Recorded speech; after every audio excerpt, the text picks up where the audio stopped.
The organ music swelled, then faltered, then began again for the third time. A nervous cough echoed through the cavernous silence of the church. Outside the heavy oak doors of the bridal waiting room, 300 guests were whispering. Natalie Parker heard their murmurs through the wood, each one a tiny poisoned dart. I heard he got cold feet. Poor girl. Can you imagine? Jilted at the altar? She stood in her magnificent wedding gown, a cloud of white tulle and shattered dreams, and felt a cold, creeping dread snake its way up her spine. Her fiancé, Mark, was late. An hour late. Her father, his face pale and strained in his tuxedo, paced the small antechamber. "I'm sure it's just traffic, sweetheart. He'll be here." But his words were hollow, and they both knew it. He squeezed her hand one last time before slipping out a side door. "I'll go find out what's happening." Left alone, the silence in the small room was deafening. Natalie's phone, clutched in her trembling hand, vibrated. A new message. From Mark. Her heart hammered against her ribs as she opened it. The words on the screen were simple, brutal, and utterly final. "I can't do this. I'm sorry." The world tilted. The air rushed from her lungs. The phone slipped from her numb fingers and clattered onto the stone floor. A strangled sob escaped her lips, a raw, wounded sound. She collapsed into a velvet armchair, her body shaking with silent, racking sobs, the carefully applied waterproof mascara finally surrendering, tracing black rivers down her cheeks. It was over. Her life, her future, her heart, all shattered by a single, cowardly text message. The door to the waiting room creaked open. She expected it to be her father, returning with a face full of pity. But it wasn't. It was a guest, a man she barely recognized from the periphery of her life. He was tall, with a shock of dark red hair, and eyes the most startling shade of blue she had ever seen. He wore his expensive suit with a casual, almost dangerous grace. Dr. Michael Harrington, a brilliant, enigmatic neurosurgeon from the hospital where her father served on the board. They had been introduced once, briefly, at a fundraiser. He must have heard the rumors, the whispers that had spread through the waiting congregation like wildfire. He closed the heavy door behind him, encasing them in a sudden, profound cocoon of silence. He didn't speak. He simply walked over to her, his expression serious, his gaze holding an unexpected, unnerving gentleness. He knelt in front of her chair, bringing him to her eye level. The scent of expensive cologne and clean, sterile soap clung to him. "They're waiting for a wedding, Miss Parker," he said, his voice a low, calm murmur that cut through her haze of grief. She looked up, her vision blurred by tears, her mind reeling in confusion. "What?" she whispered, her voice hoarse. "A wedding," he repeated, his blue eyes holding hers. "And I propose we give them one." Natalie stared at him, the bizarre, insane words hanging in the air between them. She was sure she was hallucinating, that the shock and grief had finally fractured her mind. "What are you talking about?" she stammered, wiping at her tear-streaked face with a trembling hand.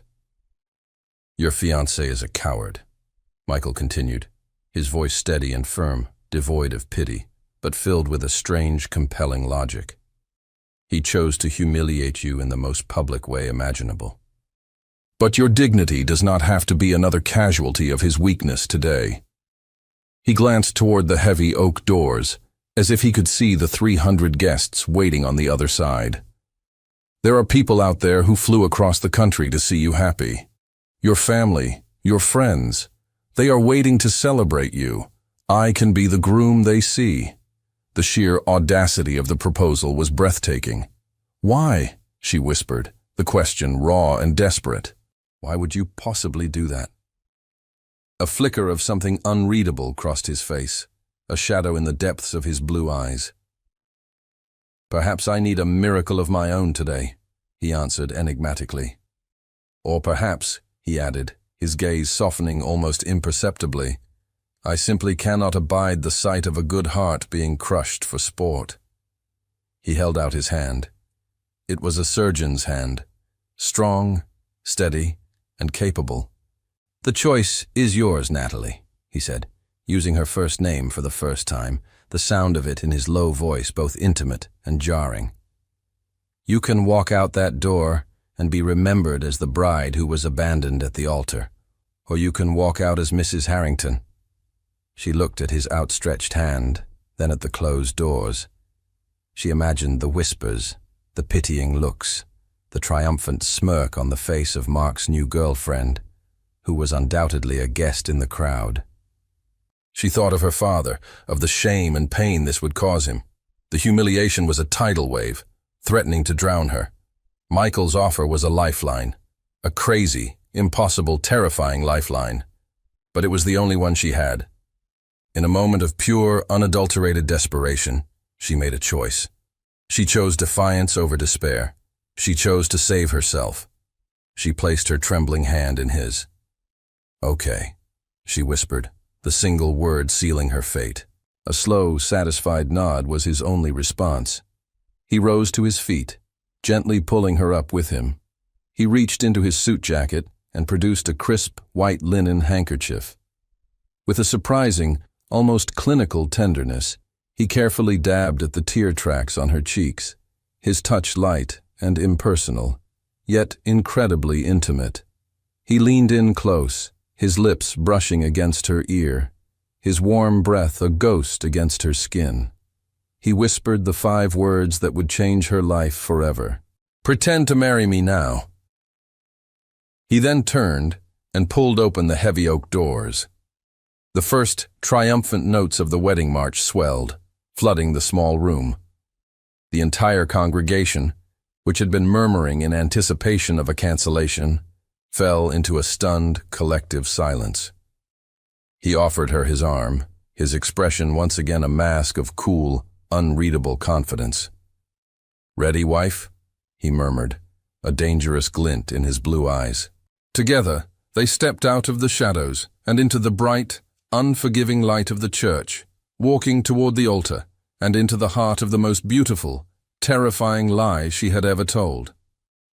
The walk down the aisle was the longest 10 yards of Natalie's life. A wave of audible gasps and frantic whispers followed them like the train of her wedding gown. She kept her eyes fixed on the altar, not daring to look at the sea of shocked, confused faces. She could feel the solid, reassuring presence of Michael at her side, his arm linked with hers, a steady anchor in the storm of her own making. At the front of the church, her father stood, his face a mask of utter bewilderment. He looked from his daughter to the strange, powerful man at her side, his mouth opening and closing with no sound coming out. As they reached him, Michael leaned in and spoke to him, his voice too low for anyone else to hear. "Trust me," he said, a simple, firm command.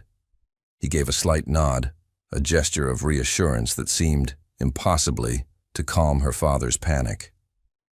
They arrived at the altar, where the officiant, a kindly, elderly man, was looking at them over the top of his spectacles, as if they had both grown a second head.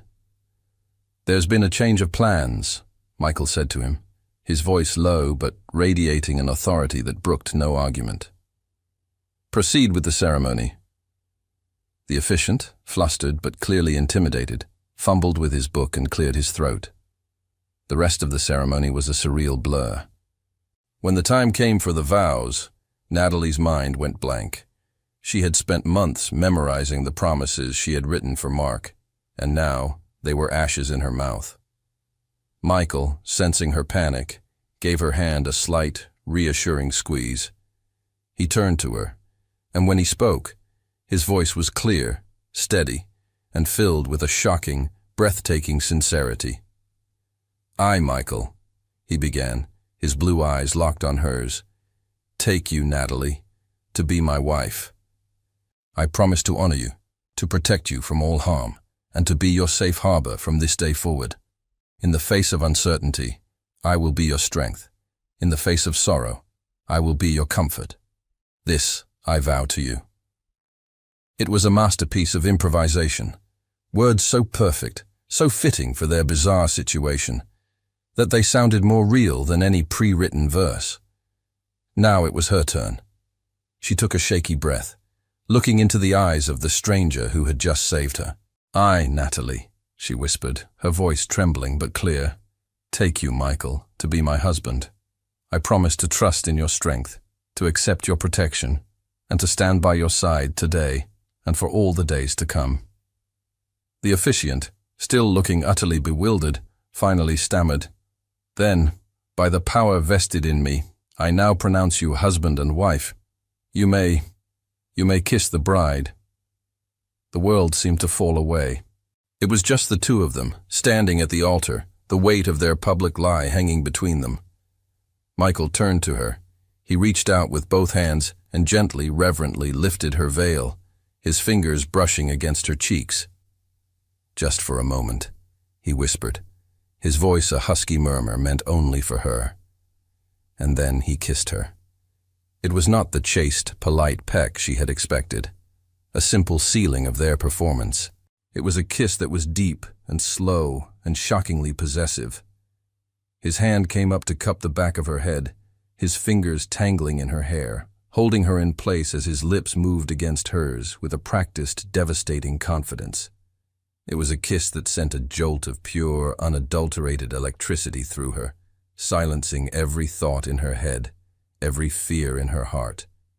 It was a kiss that felt like a claim, a brand, a promise.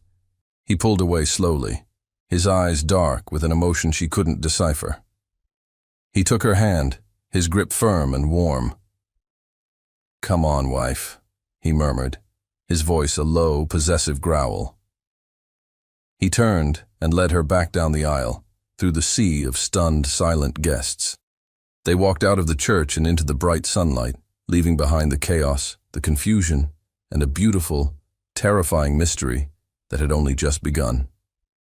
The heavy doors of the black limousine closed with a soft, definitive thud, encasing them in a cocoon of silent, leather-scented luxury.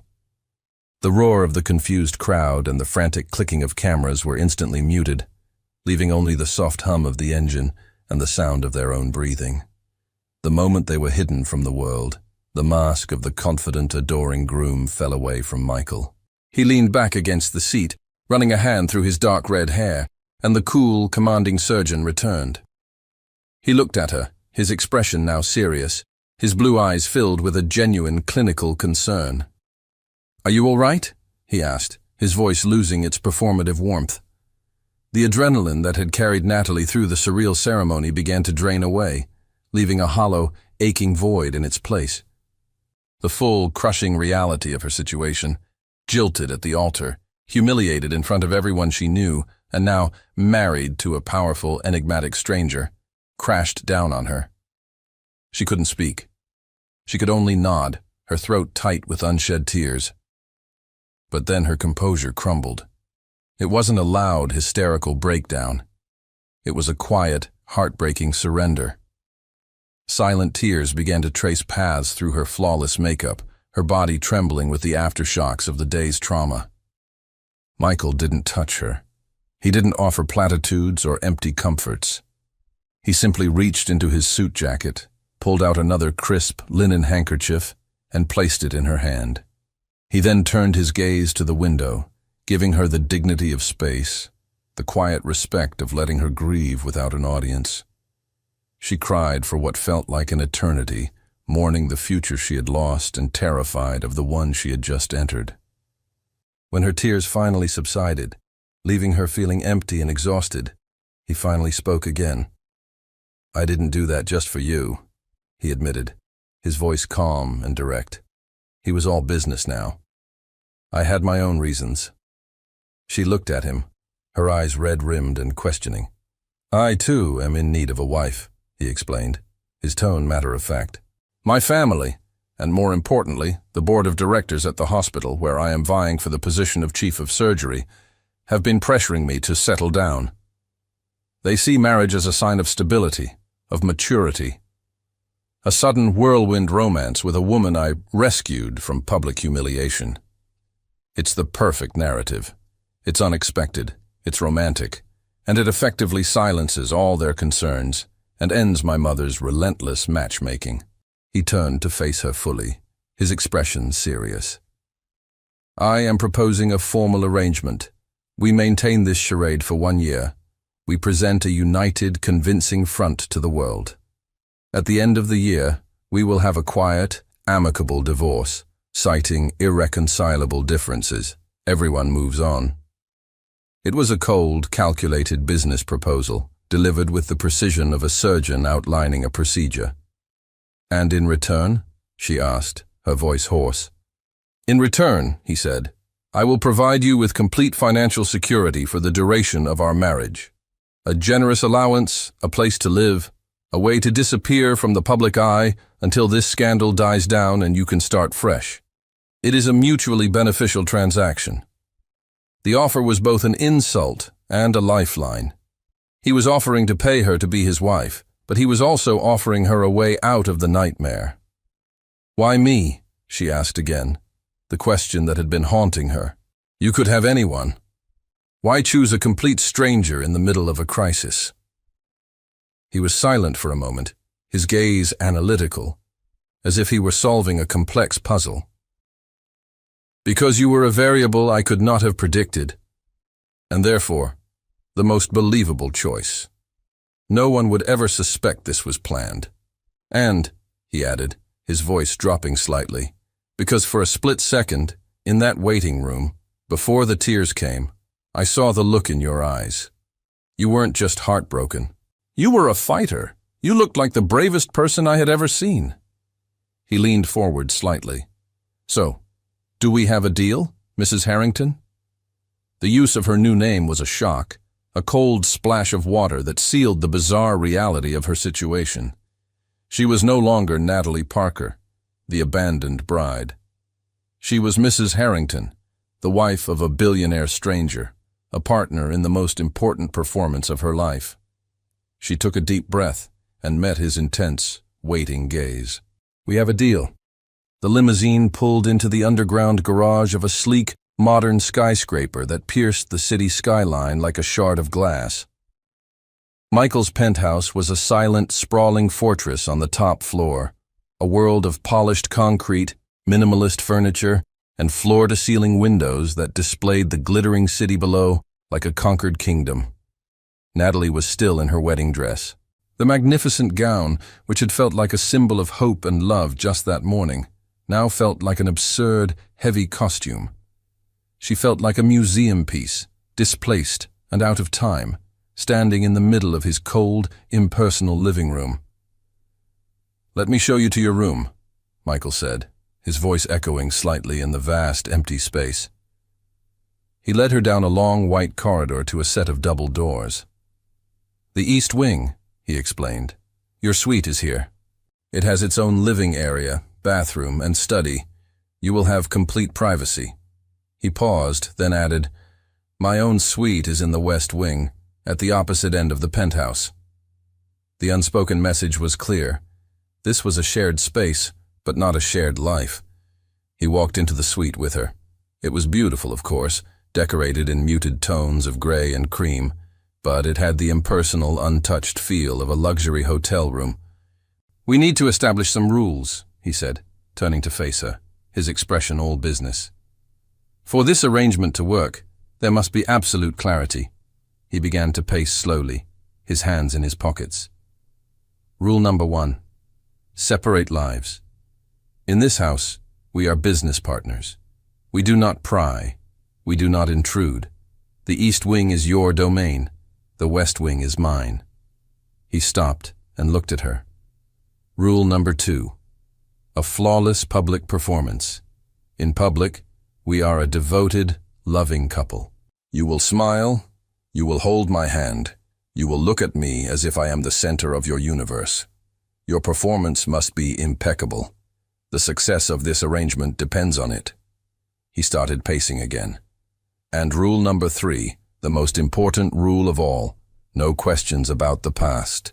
My life before today is not your concern, and yours is not mine. Our story begins with our wedding. Anything before that is irrelevant." The rules were cold, clinical, and designed to build an impenetrable wall between them.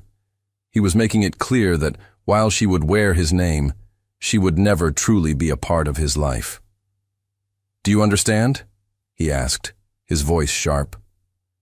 "I understand," she whispered, her throat tight. "Good."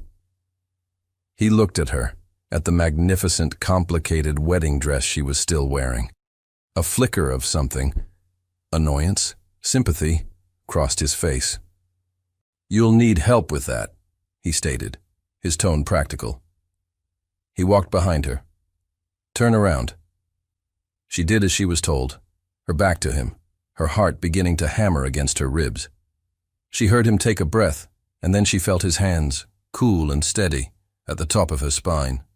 Her dress had a row of what felt like 100 tiny, silk-covered buttons, an impossible task to manage on her own. With a practiced, clinical efficiency, he began to undo them, one by one. His touch was impersonal, the detached movements of a surgeon, but the intimacy of the act was suffocating.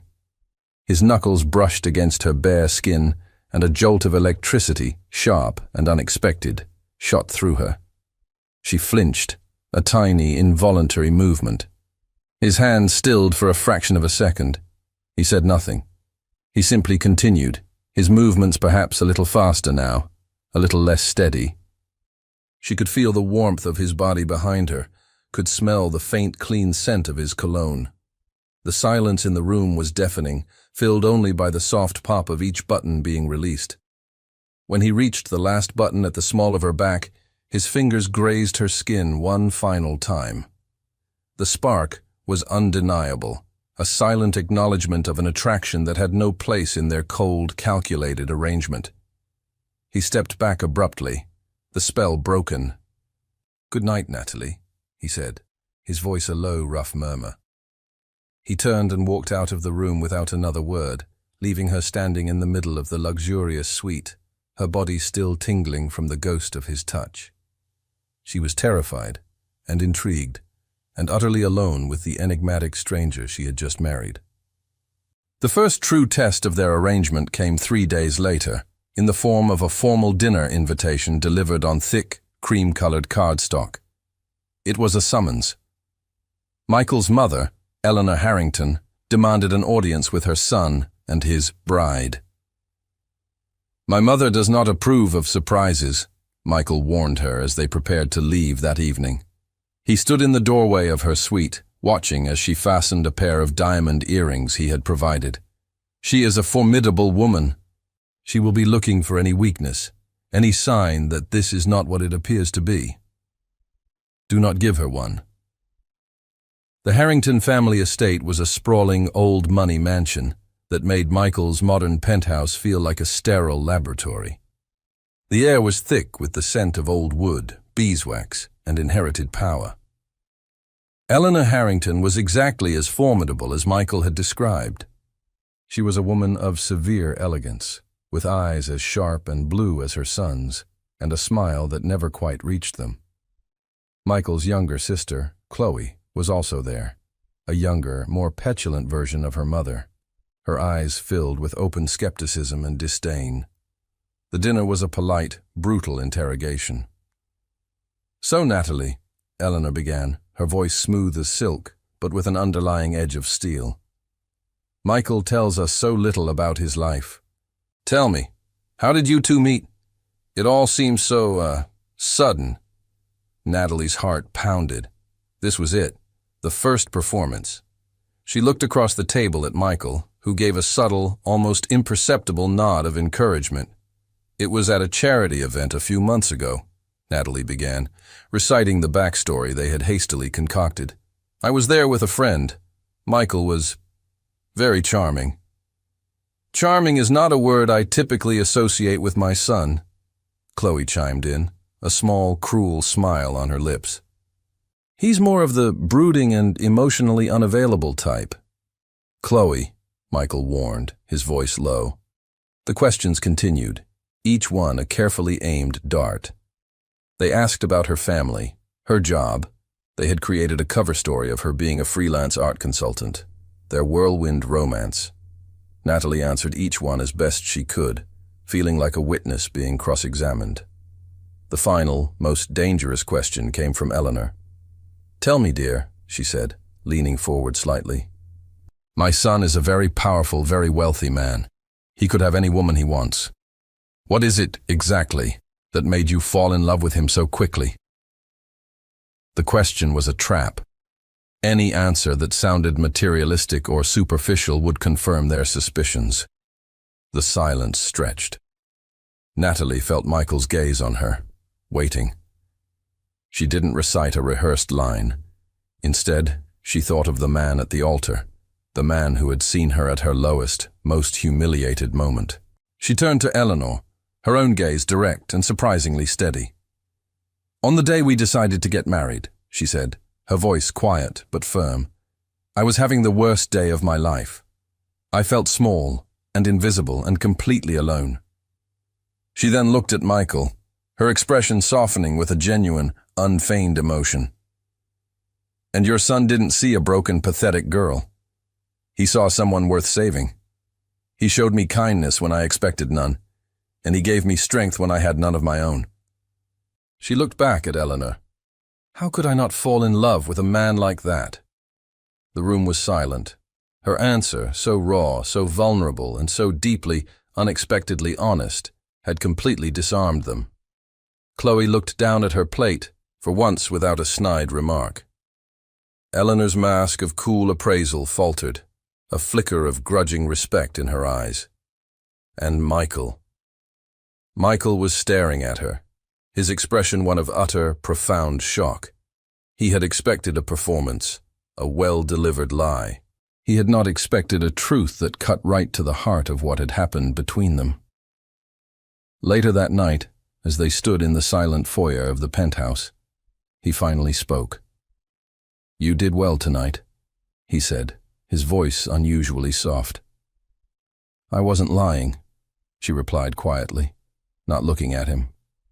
"You were kind." The silence that fell between them was different this time. It was not a silence of tension or of rules. It was a silence heavy with the weight of a truth that neither of them was ready to acknowledge, that her performance had been real, and it had moved him more than he could ever have anticipated. The weeks following the family dinner settled into a strange new rhythm. Their public performances became more natural, their private interactions less strained. The memory of her heartfelt confession at the dinner table was an unspoken presence between them, a truth that had subtly redrawn the lines of their arrangement. The outside world, however, had not forgotten the scandal of Natalie's first, failed wedding. Mark, her ex-fiancé, had been in a state of shock and disbelief. The woman he had so casually discarded had not faded into obscurity as he had expected. Instead, she had been spectacularly, impossibly caught by the city's most eligible and powerful bachelor. His ego was bruised, his social standing diminished. He had gone from being the man who dumped Natalie Parker to the fool who let Mrs. Michael Harrington get away. Consumed by a toxic mixture of regret and wounded pride, he decided he had to see her. He had to get her back. He showed up at Montgomery General Hospital one afternoon, using his old familiarity with Natalie's family to get past the front desk. He demanded to see his fiancée, Natalie, causing a scene in the pristine marble lobby. The head of security, alerted to the disturbance, called Michael's office directly. "Dr. Harrington," the security chief said, his voice tense, "there is a man in the lobby demanding to see your wife. He's claiming to be her fiancé. His name is Mark." A cold, dangerous stillness fell over Michael's office. "Keep him there," he said, his voice a low, deadly calm. "I'm on my way."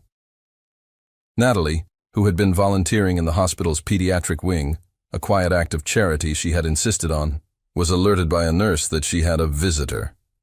Confused, she made her way to the lobby. She saw Mark before he saw her, and her blood ran cold. Just as she was about to turn and flee, Michael appeared, seemingly from nowhere, intercepting her. "Stay behind me," he commanded, his voice a low, protective growl. He walked toward Mark, his stride long and confident, a predator approaching a lesser animal on his territory. "Mark," Michael said, his voice deceptively mild. "I believe you're lost." Harrington, Mark sneered, trying to project a confidence he clearly didn't feel. I'm here to see my fiancé. This has nothing to do with you. That's where you're mistaken, Michael replied, stopping a few feet from him. His voice dropped, losing all its warmth, becoming a blade of ice. Everything that concerns Natalie concerns me. The woman you publicly humiliated and abandoned at the altar is now my wife. She carries my name. She has my protection. He took another step closer, his sheer presence making Mark flinch. So let me be perfectly clear. You will not contact her. You will not come near her or her family. You will not even breathe in her direction again. This is your first and only warning. He leaned in, his voice a barely audible, lethal whisper. My patience as a doctor is considerable. My patience as a husband is not. Disappear. Mark, pale and trembling, practically scrambled out of the hospital lobby, his arrogance completely shattered. Michael stood there for a moment, his back rigid, his hands clenched into fists. Then, he slowly turned to face Natalie, who had watched the entire exchange from a safe distance, her heart hammering in her chest. His expression softened as his eyes met hers, the cold fury replaced by a quiet, intense concern. Are you all right? She could only nod, speechless. She had seen him be charming, clinical, and even kind. But she had never seen this. She had never seen the raw, possessive, and utterly ferocious power he wielded to protect what he considered his. It was terrifying. And to her absolute horror, a part of her, a deep, primal part, found it devastatingly, irresistibly attractive. Michael's fierce defense of her in the hospital lobby became another unspoken secret between them, a silent, powerful acknowledgement of the shifting ground beneath their feet. He had protected her not as part of their contract, but with a raw, possessive instinct that had nothing to do with their business arrangement. The incident left Natalie feeling both unsettled and strangely deeply secure. She began to spend more time in the vast, quiet library of the penthouse. It was her sanctuary, a place where she could lose herself in stories and escape the confusing reality of her own life. The library was clearly Michael's as well, though he rarely used it. It was filled with thousands of books, mostly medical texts and biographies of great leaders. But one section was different. It was a small, dusty shelf in the corner, filled with old high school and college yearbooks. One rainy afternoon, driven by a restless curiosity, she pulled one of them down. It was a leather-bound yearbook from Northgate Preparatory, a prestigious local high school, dated over a decade ago. She flipped through the pages, seeing the younger faces of the city's elite. And then she found him. A much younger Michael Harrington stared out from a group photo of the science club. His red hair was longer, his face thinner, but the intense, intelligent blue eyes were unmistakable. He looked serious, a little awkward, a world away from the powerful, confident man he was today. She smiled, a fond, private smile, and then her eyes drifted to the boy standing next to him. A boy with a wide, easy grin, his arm slung casually around Michael's shoulders. The name printed below the photo made her blood run cold. Leo Parker. The yearbook slipped from her numb fingers, clattering onto the polished floor. It couldn't be. Leo Parker was her older brother. Her brilliant, funny, beloved older brother, who had died in a car accident when she was just a girl, more than 10 years ago. An accident her family never, ever spoke about in detail. The grief, a silent, gaping wound that had never truly healed. Her hands trembled as she picked up the book again, staring at the photo.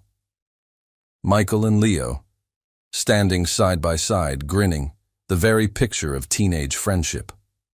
Her mind raced, a chaotic storm of questions. Michael had known her brother. He had never said a word. He had seen her at the wedding, heard her name, Natalie Parker, and had shown no sign of recognition. Rule number 3.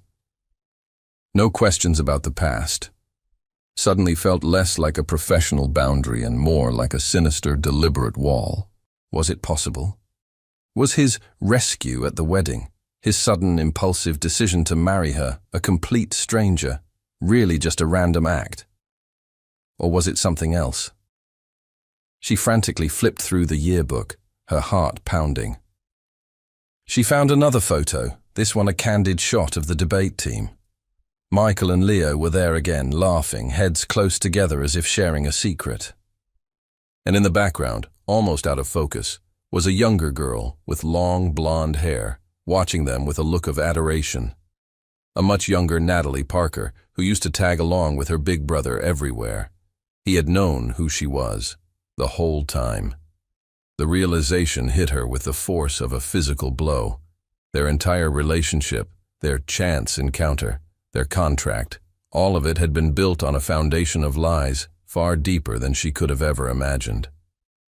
She stood there in the silent library, the open yearbook in her hands, the smiling face of her dead brother looking up at her. The man she was falling in love with, the man who had saved her, was inextricably linked to the greatest tragedy of her life. And he had never said a word. The silence of the library was a roaring in Natalie's ears. She stood frozen, the yearbook open in her hands, the smiling face of her brother a ghostly accusation. The carefully constructed world she had been living in for the past few months shattered, the pieces falling around her like sharp, glittering shards of glass. He had known. The whole time he had known. A cold, hard anger, an anger born of a betrayal so profound it felt like a physical wound, began to burn through her shock.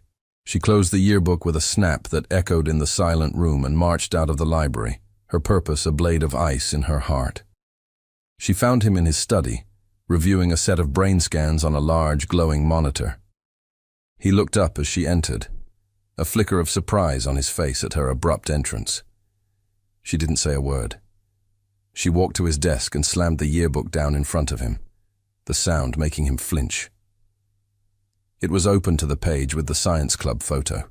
"Who is this, Michael?" she asked, her voice dangerously quiet, trembling with a barely suppressed rage. He looked down at the photo. The color drained from his face. His cool, professional mask crumbled, revealing a look of raw, panicked shock. He looked like a man who had just seen a ghost. "Natalie, he began, his voice a hoarse whisper. "Don't!" She cut him off, her voice rising. "Don't you dare lie to me. Not anymore. You knew him. You knew my brother." He couldn't meet her eyes. He stared at the photo, at the smiling face of the boy who had been his friend. "Yes," he admitted, the word barely audible. "And you knew who I was," she pressed on, her voice breaking. "At the wedding. You knew who I was, and you said nothing." "It was complicated," he stammered, running a hand through his hair, a gesture of pure desperation. The rules, she cried, a bitter, incredulous laugh escaping her lips. "You think this is about your stupid rules? This is about my brother. The brother I lost, the brother my family never recovered from. And you were a part of his life, a part you deliberately, cruelly, hid from me." She was circling the desk now, her body thrumming with a chaotic energy of grief and betrayal. Was this all some kind of game? Some sick, twisted tribute to him? "Did you see me at that altar, pathetic and broken, and decide to save your best friend's little sister as some kind of cosmic good deed?" "No, it wasn't like that," he insisted, finally looking up at her, his eyes filled with a pain that mirrored her own. "Then what was it like, Michael?" she demanded, her voice cracking. "Tell me the truth. For once in this sham of a marriage, tell me the goddamn truth." He stood up, his own composure shattering. "You want the truth?" he said, his voice raw with a decade of unspoken grief. "Leo was my best friend. He was the only real friend I ever had, and I was with him the night he died." The words hit her like a physical blow. She stumbled back, her hand flying to her mouth. "What?" "I was in the car with him, Natalie," he confessed, his voice breaking. "I was in the passenger seat. I was there." The room spun. The man she had married, the man she was falling in love with, had been there. He had been there when her brother had taken his last breath. The foundation of her world, which had already been cracked, now disintegrated into dust. "What happened that night, Michael?" she whispered, her voice filled with a new, dawning horror. "What really happened to my brother?" The air in the study was thick with the ghosts of the past. Michael looked at Natalie, at the horror and dawning comprehension in her eyes, and knew that the time for secrets was over. The wall he had built around that night, the wall of silence and guilt he had maintained for over a decade, was about to come crashing down. He sank back into his chair, the strength seeming to drain from his body. "We were 17, he began, his voice a low, haunted murmur. "We thought we were invincible. We had just won the state debate championship. Leo was driving. We were on top of the world." He stared at a point on the far wall, his eyes seeing not his pristine office, but a dark, rain-slicked road from a lifetime ago. It was late. We were on our way back from a celebration party. We weren't drinking, we weren't speeding. We were just happy. He paused, taking a shaky breath. A car came out of nowhere. It ran a red light, doing at least 80. It was a black sedan. It hit us on the driver's side. He closed his eyes, the memory as vivid and brutal as if it had happened yesterday. There was a sound. A terrible sound of metal and glass. And then silence. "I woke up in the hospital a day later," he continued, his voice flat, devoid of emotion. "A broken arm, a concussion, some cracked ribs. But I was alive. Leo was pronounced dead at the scene." Natalie listened, her body numb, her heart a cold, heavy stone in her chest. "The police report," Michael said, his voice turning hard, "was a work of fiction. It said Leo had lost control of the car on the wet road. A tragic accident. A single-car incident. The other car, the black sedan, was never mentioned. It was as if it had never been there." "But you were there," Natalie whispered. "You saw it." "Yes," he said, a bitter self-loathing edge to his voice. "I saw it, and I told them. I told the police, I told my parents. I told anyone who would listen. But the man driving that other car was a ghost." He finally looked at her, his eyes filled with a decade of impotent rage. Except he wasn't a ghost. He was Judge Martin Wexler, a powerful, influential man with a long history of drunk driving offenses that had been quietly, repeatedly, swept under the rug. And that night, he wasn't just drunk. He was fleeing the scene of another crime. His son, Michael said, the name like poison on his tongue, had been at the same party as us. He had gotten into a fight, and Wexler was called to come and get him before the police arrived. He was driving drunk, with his son in the car, when he ran that red light and killed my best friend. The name of the son. Natalie's mind reeled, a terrible, sickening premonition dawning. "Who was his son, Michael?" she asked, her voice trembling. Michael looked at her, his expression a mixture of pity and shared pain. "His son was Mark, your ex-fiancé." The world stopped. Mark, the man who was supposed to be standing at that altar. His father had killed her brother. The entire story of her life was a web of lies, a tangled, interconnected tragedy. "My family, my parents," she stammered. "Did they know?" "No," Michael said gently. Wexler's influence was absolute. He and my father came to an agreement, a generous private settlement for my family to help with our grief, a promise that my confused, traumatized testimony would be disregarded. The official story was written, the case was closed, and the Parker family was told their son had died in a tragic accident. My father, to avoid a protracted, ugly war with a powerful man, agreed. He took the deal. He buried the truth to protect me, to protect our family's name. He stood up and walked to the window, his back to her.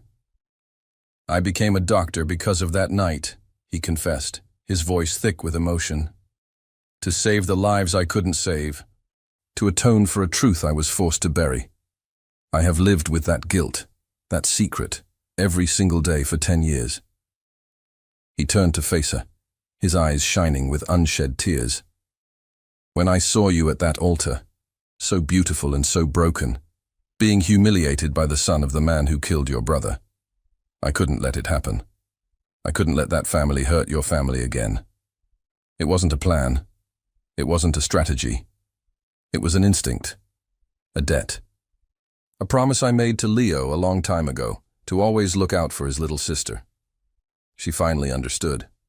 Everything. The marriage wasn't a whim. It was a penance. It wasn't a rescue. It was an act of protection, a desperate, decade-late attempt to right an unforgivable wrong. She was in love with a man whose entire life had been shaped by the same tragedy that had shattered her own. Their pasts were not just connected, they were the same story, told from two different, painful perspectives. The confession left them in a state of raw, shared grief. The wall of secrets between them had been obliterated, replaced by a fragile, aching intimacy. They were no longer just a fake husband and wife. They were the two sole survivors of a tragedy that had defined both of their lives. But the world outside their penthouse sanctuary had not forgotten them. Mark, humiliated and discarded, was spiraling. He had lost Natalie. He had been publicly neutered by Michael, and his life was in shambles. Consumed by a bitter, vengeful rage, he decided that if he was going down, he wouldn't go down alone. He knew the one secret, the one piece of leverage he had left. The truth about his father and the accident. He didn't go to the police. That would implicate his own family. Instead, he went to the press. He contacted a notorious gossip columnist, a man known for his salacious stories and his complete lack of ethics. But Mark didn't tell the whole truth. He twisted it, crafting a new, more poisonous narrative. The story that broke online was a bombshell. Billionaire surgeon's dark secret. Did Dr. Harrington's deadly past lead to a wedding of lies? The article, quoting an anonymous but reliable source close to the family, painted a horrifying picture. It claimed that it was a young, reckless Michael Harrington who had been behind the wheel that night, and that his wealthy family had used their power and influence to pin the blame on the deceased Leo Parker. It suggested that Michael's sudden, bizarre marriage to the victim's sister, Natalie, was not a romance, but a calculated act of hush money, a way to buy the family's silence with wealth and status. The story was a masterpiece of malicious fiction. It took the core truths, the accident, the cover-up, the sudden marriage, and warped them into a narrative that made Michael the villain and Natalie his willing, complicit accomplice. The fallout was immediate and catastrophic. The hospital's board of directors was in an uproar. The media was in a frenzy. Michael's reputation, the one thing he had built with such meticulous care, was being torn to shreds. He was no longer the brilliant surgeon. He was the monster who had killed his best friend and bought the sister's silence. The public, hungry for a scandal, devoured the story. Natalie was painted as a gold digger, a woman who had sold her brother's memory for a place in high society. Their perfect romantic narrative, the one Michael had so carefully crafted, was now the very thing being used to destroy them. Michael was a man besieged, his career and his entire life hanging in the balance. The sins of his father, and the lies he had been forced to keep, had finally come back to claim him. The world became a prison. The penthouse, once a sanctuary, now felt like a besieged fortress. The media was camped outside, their cameras like vultures waiting for a kill. Every news channel, every gossip site, was running the story, each version more salacious and damning than the last. Michael was a ghost. He locked himself in his study, the weight of the public condemnation crushing him. He had spent his life building an empire of control and perfection, and now it was all crumbling, destroyed by a lie he hadn't even created.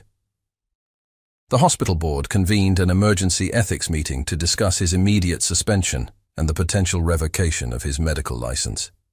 His career was on the verge of being annihilated. His mother, Eleanor, arrived at the penthouse, her face a mask of cold fury.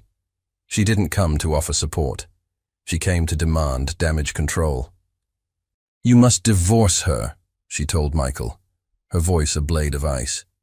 "Immediately.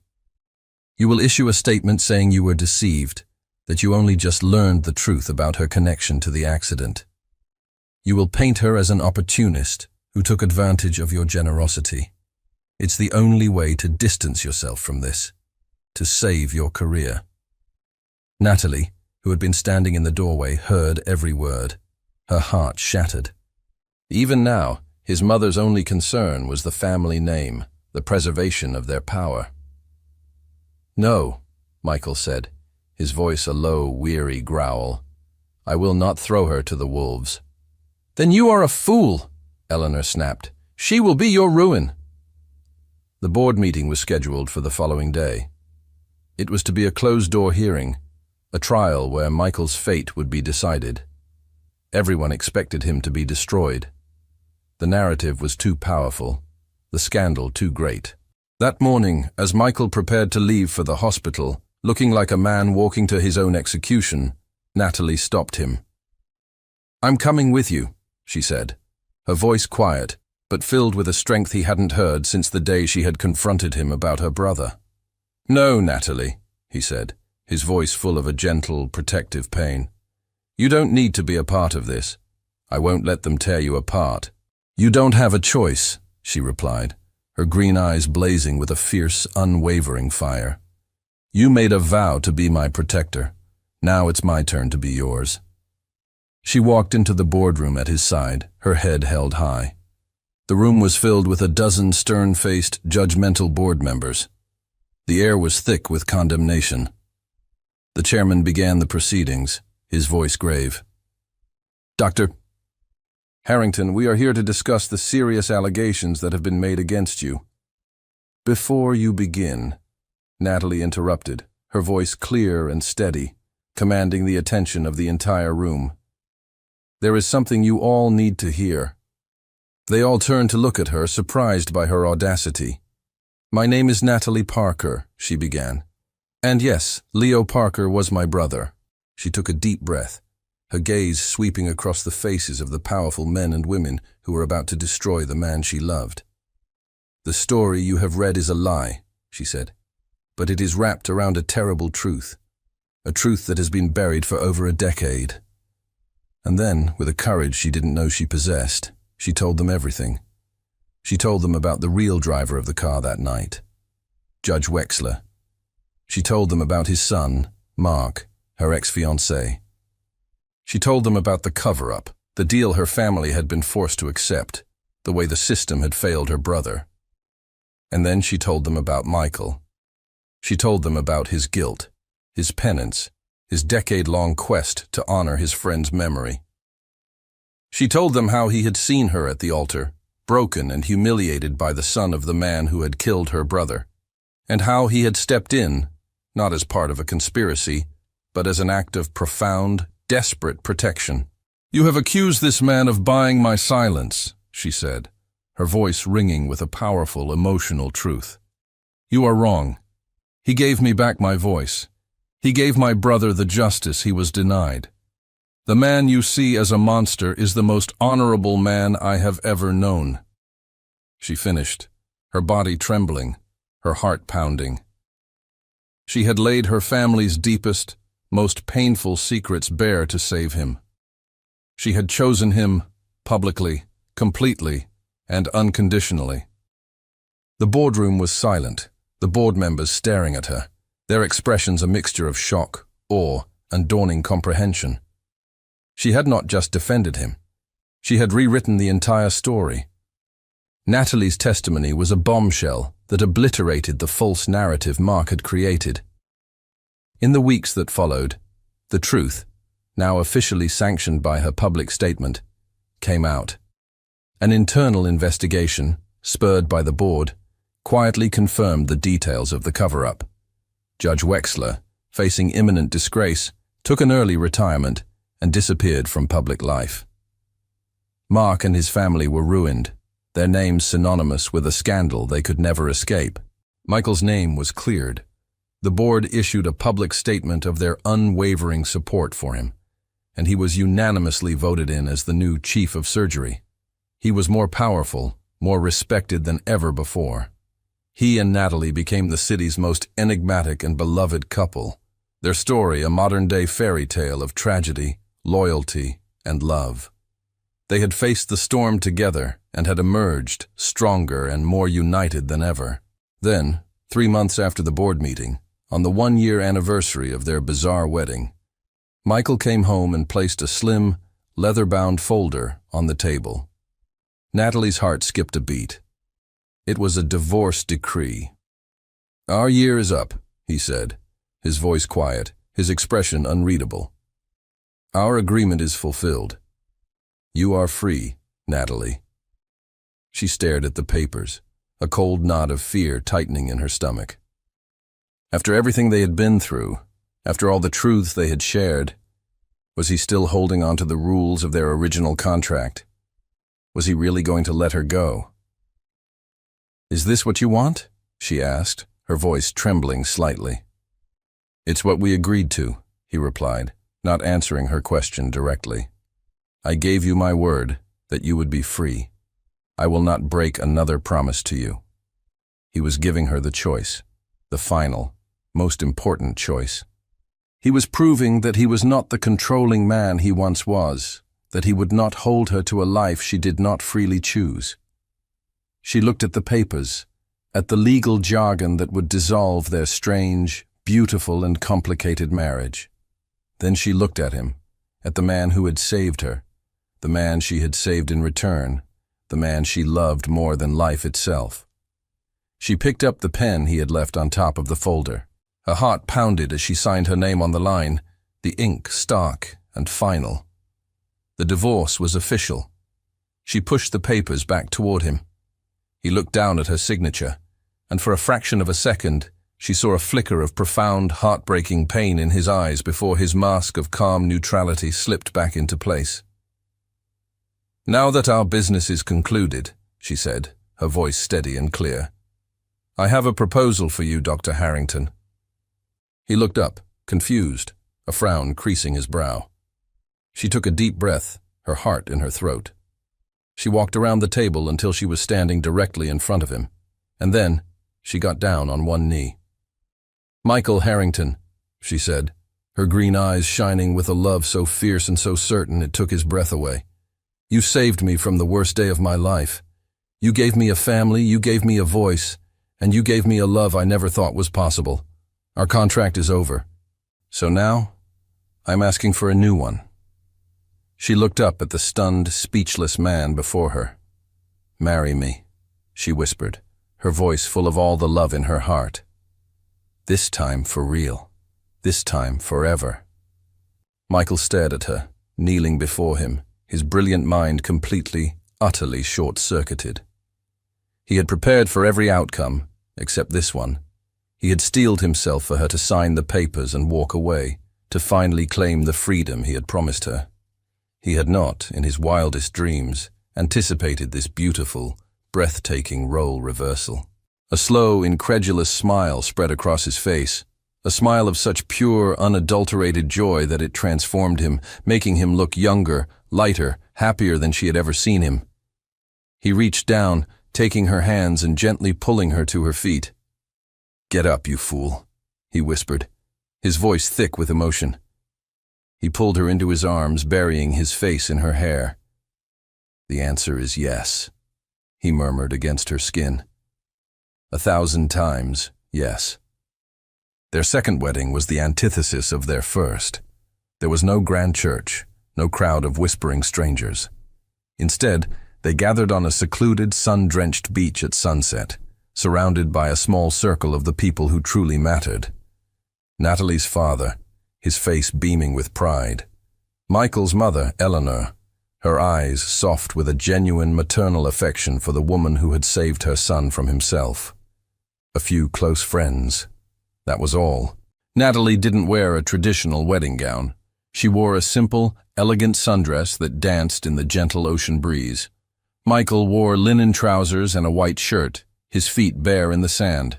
Their vows were not improvised lines of protection and trust, but quiet, heartfelt promises whispered to each other as the waves crashed on the shore. "I promise to be your safe harbor," Michael said, his blue eyes shining as he slid a simple, beautiful wedding band onto her finger. "But the truth is, you have always been mine."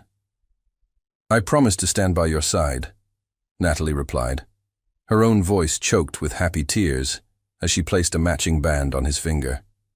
"And there is nowhere else in the world I would ever want to be."